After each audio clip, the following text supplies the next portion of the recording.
The fight for stronger gun control measures takes center stage once again after two high-profile mass shootings in 1 week. Tributes are pouring in for the 10 people killed yesterday in a Colorado supermarket massacre. 3 were employees of the King Superstore.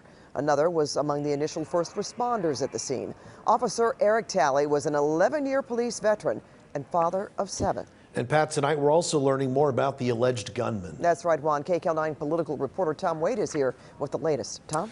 Hi there, Pat and Juan. Well, tonight, according to police and court documents, the gunman is identified as Ahmad Alissa. He bought a high-powered rifle last week, and officers recovered a tactical vest from the suspect. The shooter was known to police, and tonight, his family told the Daily Beast he was antisocial and angry. We can ban assault weapons and high-capacity magazines. President Joe Biden drawing battle lines on gun control once again. His pleas to Congress and the American people come in the wake of 2 high-profile mass shootings. The one yesterday in Boulder, the killer took 10 lives, including that of 51-year-old Boulder police officer Eric Talley, a father of 7 who raced to stop the gunman. I don't need to wait another minute, let alone an hour, to take common sense steps that will save the lives in the future, and to urge my colleagues in the House and Senate to act. The shooter in Monday's attack was taken from the store shirtless and bloodied. Police Tuesday identified him. This suspect has been identified as Ahmad Alissa, 21 of Arvada.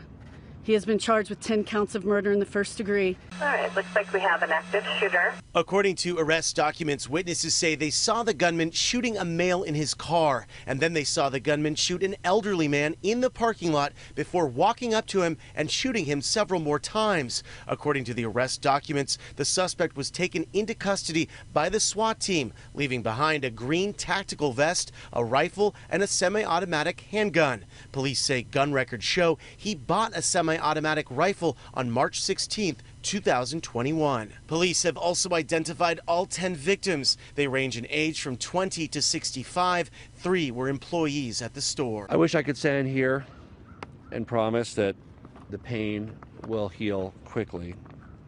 It won't. The community forever grateful to Officer Talley's selfless act. We can never thank Officer Talley or his family enough for their sacrifice, but we will not forget it.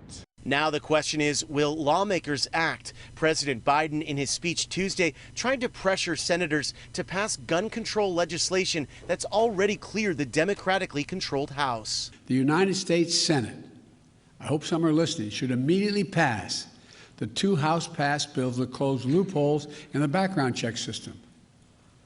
These are bills that receive votes of both Republicans and Democrats in the House. Senate rules as they are now would mean Democrats would need 10 Republicans to vote with them, and that's only if all Democrats stay united. West Virginia Democratic Senator Joe Manchin already indicating he does not support the House bills. I joined Joe Manchin in opposing that bill. With regard to these acts of violence, they are absolutely horrendous. Professor of Politics at Claremont McKenna, Jack Pitney. Well, when it comes to something like an assault weapon ban, that's extremely difficult. But strengthening background checks, that might not be sufficient for a lot of gun control advocates, but it's something. And it's possible that they might reach an accommodation with Republicans on the background check issue. A 2019 poll from the Pew Research Center showed 88% of Americans supported making private gun sales and sales at gun shows subject to background checks. Pat, back to you. All right, Tom, thanks for